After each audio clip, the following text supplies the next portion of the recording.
to Oobeldink, Oobeldink, Oobeldink ASMR. Welcome to Oobeldink, Oobeldink ASMR. I am the aforementioned Oob, believe it or not, I am the aforementioned Oob. We are back, and I thought we'd just get back into it with some rambly, kind of whispers, soft-spoken stuff, and I have a couple of books. Might as well turn it into a haul. So I think, my darlings, let's start with the books, and then I'll just sort of ramble for an indeterminate amount of time at the end. Okay. I got these at various points over my little sabbatical, so maybe I did date them already. It doesn't look like I did date these ones, which is weird. I think it's because, to be honest, whenever I bought books, I was like, I want to save these for an ASMR video, and then, as you know, I didn't make an ASMR video. But I didn't actually start reading one of them, so I guess we'll start with the one that I've been reading, which is by Alexander Pushkin. Let me take a little bit out of the light. Alexander Pushkin. It is Eugene Onegin. Sorry, I have a new little light setup. I don't know if I like it that much actually, but yeah. Eugene Onegin by Pushkin. This I discovered through, I think, the Wikipedia page for the superfluous. I can't speak. I'm out of practice. The Wikipedia page for the superfluous man. The superfluous man. It's like a literary sort of character or concept of a well-off kind of noble dude who just has a lot of sort of philosophical thoughts as he goes and does stuff. Like a well-off guy who doesn't have a job, who just sort of wanders around, and just has, doesn't really get up to much in society, hence the name Superfluous Man. And I thought, that's interesting, I wonder where that originated from. And then I found that one of the works that most exemplifies this idea is by Eugene Onegin. Is called Eugene Onegin by Pushkin, by Alexander Pushkin. It is a novel in verse, so as you can see, every little section is a sonnet, so 14 lines, and they all have the same rhyming structure, so it is A, B, and then A, B, B, A, B, B, A, and then sort of A at the end, so a rhyming couplet. It's been pretty interesting so far. As I said, it is sort of about a Eugene Onegin title character who is sort of well off and just sort of going on adventures, kind of exploring the world. I will read the blurb for you people really quickly. Eugene Onegin is the masterwork of the poet whom Russians regard as the fountainhead of their literature. The fountainhead of their literature. Set in 1820s Russia, Pushkin's novel in verse follows the emotions and destiny of three men. Onegin, the bored fop, Linsky, the minor elegiast, and a stylized Pushkin himself, and the fates and affections of three women: Tatiana, the provincial beauty, her sister Olga, and Pushkin's mercurial muse. Tatiana, I already read that, engaging, full of suspense, and varied in tone. It also portrays a large cast of other characters and offers the reader many literary, philosophical, and autobiographical digressions, often in a highly satirical vein. You'll have to hear it. Pushkin's own favorite work, Eugene Onegin, shows him attempting to transform himself from a romantic poet into realistic novelist, from a romantic poet into realistic novelist. And this was translated into English from Russian by James E.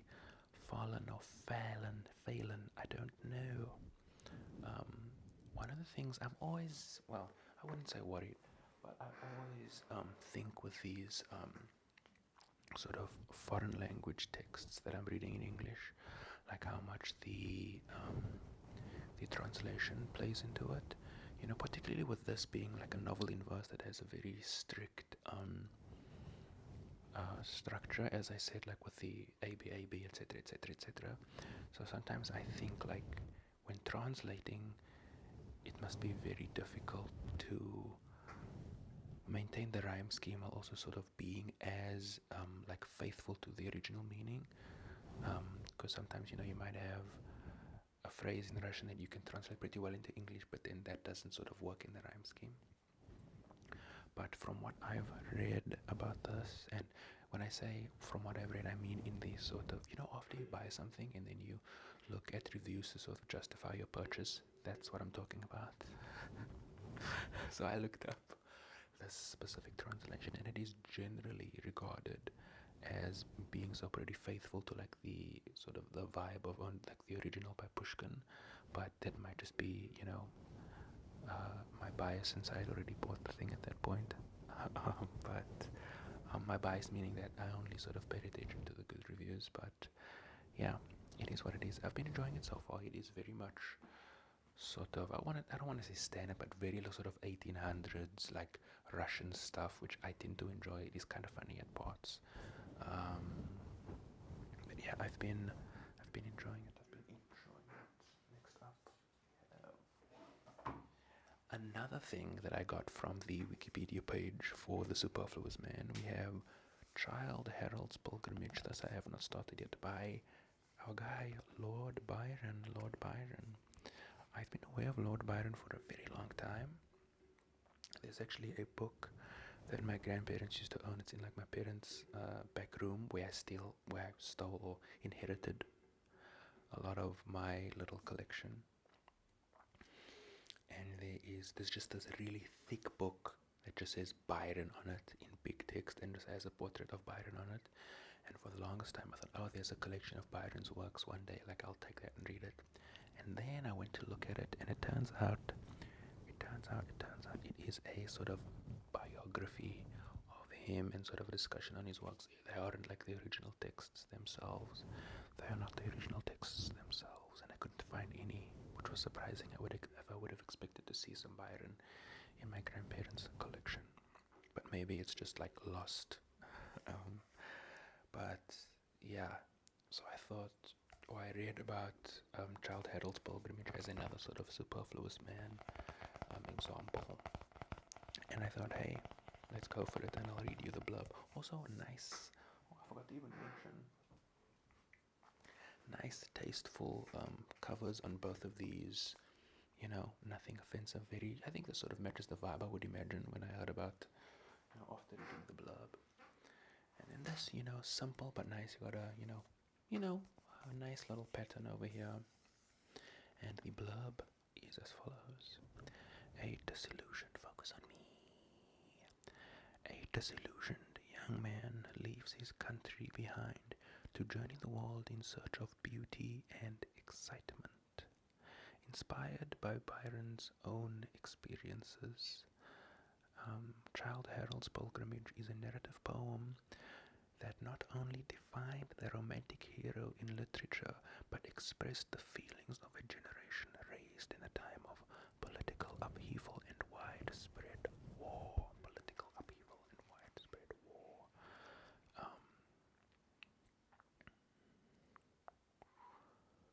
Also, a novel in verse, as I had just mentioned. Let's try to look at the rhyme scheme over here. Wait, firstly, how many lines?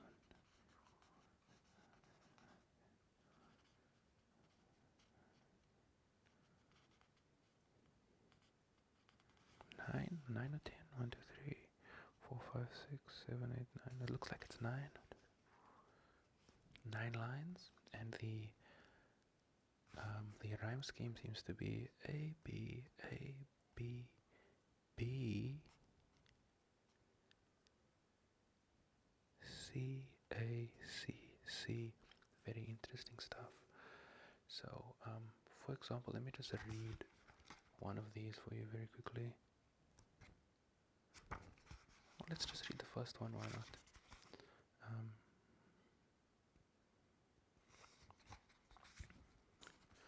Not in those climes where I have been. Whoa, let me restart that. Not in those climes where I have late been staying, though beauty long hath here been matchless deemed.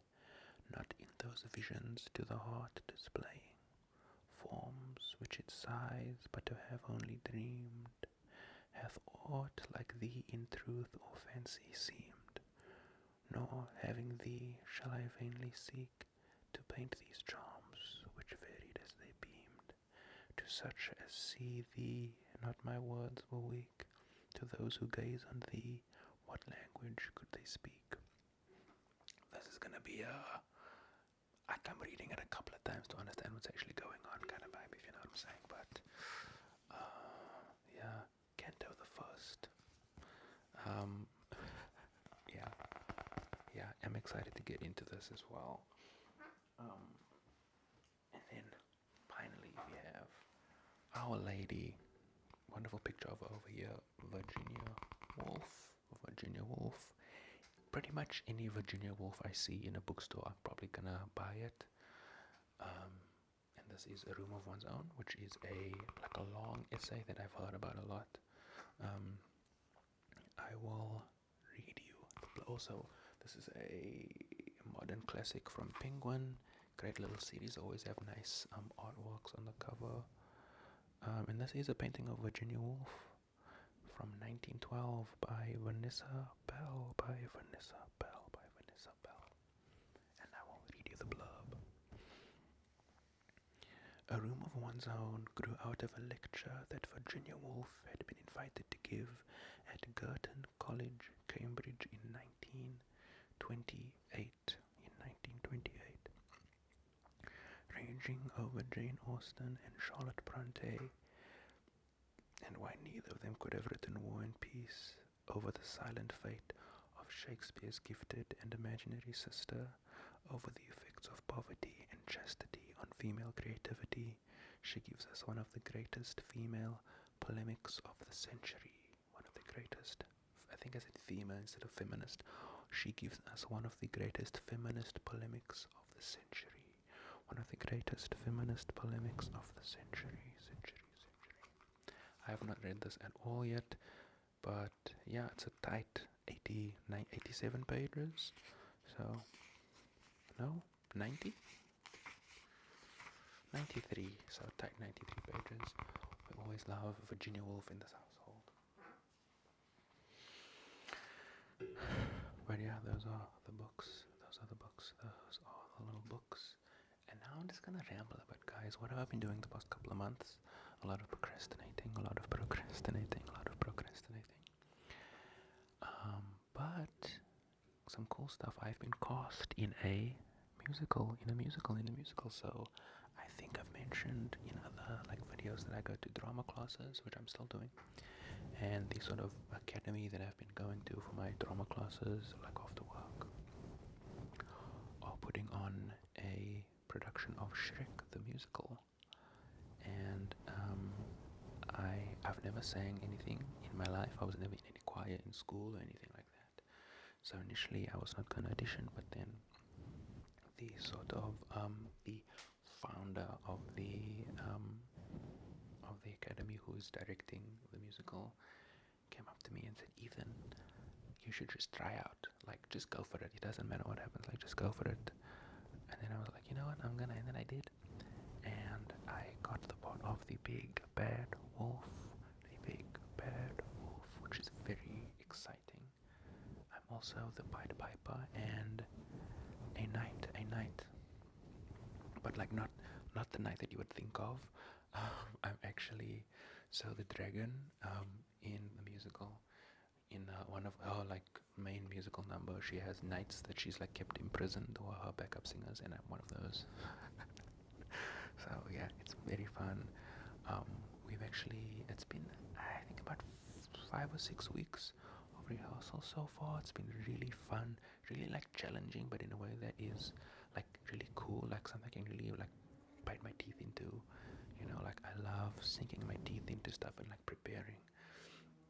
I mean, that's why I love going to drama, because like, oh, I can like really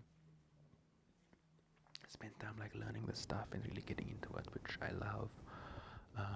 So yeah, we are starting. We've been doing like, I think for a month we were only doing like just doing the music, like just doing the vocal part, like learning our vocal parts and going over them. But now we've been starting to do choreography, which has been quite fun. I mean, I've done sort of dancey things before, um, but yeah, it's been really fun, really cool. Um, and yeah, I'm sure I'll update you guys as that happens. And then also I've been starting to do more stuff on my personal Instagram, which I haven't decided yet if I want to link it or not, but we'll see. Um, yeah, just little like editing video project stuff, like with, oh, you can't actually see any of my instruments. They are like 10 degrees to like this way. If I turn the camera, you could see them. Actually, fuck it. Can you see? Sort of, you can see my microcorg over there, and there's another synthesizer down there, and you can see my amp over here, and my guitar is like lower. Um, but yeah, I thought I made like some music with like clips. I edited together like clips from like movies that I had watched, or like clips that I had watched that week. And then also I did like a similar thing with the music, with like some pictures I took, like film photography. I actually made one of you. I made one of you. I made one of you. And this was the fucking craziest thing in the world. I met one of you when I was going to hand in a roll of film. And it was the fucking craziest thing. I didn't even get your name because I was just so like flabbergasted by the fact that it was even happening. But yeah, that was absolutely crazy. And you made my day. Like, you absolutely, I know you're out there, know that I told all my friends, well, everyone that knows in my life that I have an ASMR channel. I was like, oh my gosh, you'll never guess what just happened. I met someone who said they knew me from YouTube, from ASMR, and I was like, oh my gosh, insane. So know that you made my whole like week, month, year with that. So thank you, thank you, thank you. But yeah. I did also I got a new tripod, so I don't have to like, I used to have to for the tripod to like meet me where I'm at. I used to have to put the tripod on top of like a sort of ottoman thing that I have on top of a chair, so it was like this stack of stuff, and it was just really annoying to set up and take down all the time. But now I bought a new tripod that is bigger, and it's just on the floor right now, and it's great. I also have this very kind of janky setup with my mic, so it's attached. It's like one of those like desk clamping like mic stands, but it's clamped to like the like center thing of the tripod. And so far it seems to be working, but and I have a little light here. I don't know. It looks a little harsh. It looks a little harsh to me. It looks a little harsh to me, but yeah, I don't know. We'll see. It just allows me to film at night, which is a bit nicer. I did try filming this, like yesterday or the day before, but there was just a lot of. I tried doing it like in my lunch hour, but there was just too much like noise and stuff going on from just people, living their normal lives in apartments at like 11 or 12 o'clock during the day. But yeah. Oh, I got new glasses also. I got new glasses and sunglasses, but those are very far away. Yeah, my prescription is stronger, and like you never realize how bad your eyes are until you do an eye test. Well, I mean, that's the point. But yeah, well, I guess I never realized how weak the prescription of my old glasses were until I was in the eye test. I was like, oh my god, like this is so much clearer. And like again, I think your mind sort of compensates. So my right eye is my bad eye. So if both my eyes are open, things look sort of the same. But I think that's because my like left eye is like over, like working too hard. But yeah, now like for example, right now I'm looking at you with my right eye. I'm looking at the little screen. I'd have to like guess what the aperture number is. But now I can see it. We're at 4.5 aperture. We're at 1/60 shutter speed. So very happy to have my new glasses. I like the way that they look. When I went to get my first glasses, I feel like I spent like 2 hours fitting on different ones and trying to like choose one. But for this one, I think this was like the third or fourth pair that I tried. So it was like, you know, less than 10 minutes, and I was like, yeah, these are the glasses I want. I think it's because the first time I went, I didn't know like what I would look like with glasses. Whereas now, like I know how I look, and I sort of knew sort of what I wanted. I had a bit idea. So yeah. I think that's everything I need. Hey, leave a comment. Let me know what kind of video do you guys want. I've actually been thinking like, I don't know, like more like rambly kind of booky kind of movies I've been watching, like music I've been listening to vibes, because I know you guys like rambly stuff. But then also it's like, what about just like sort of classic like ASMR triggery, like personal attention videos? I don't know. So let me know what kind of videos you would like to see, and I will try very hard to have like a regular uploading schedule for you people. But I think that's gonna be it for this video. Thank you so much. Thank you so much. Let me just pose for a thumbnail really quickly. Just focus on my face. So I'm just gonna pose for a thumbnail here really quickly. I think that should be good enough. And yeah. Thank you so much for watching. Thank you for your patience. Yeah, I'll see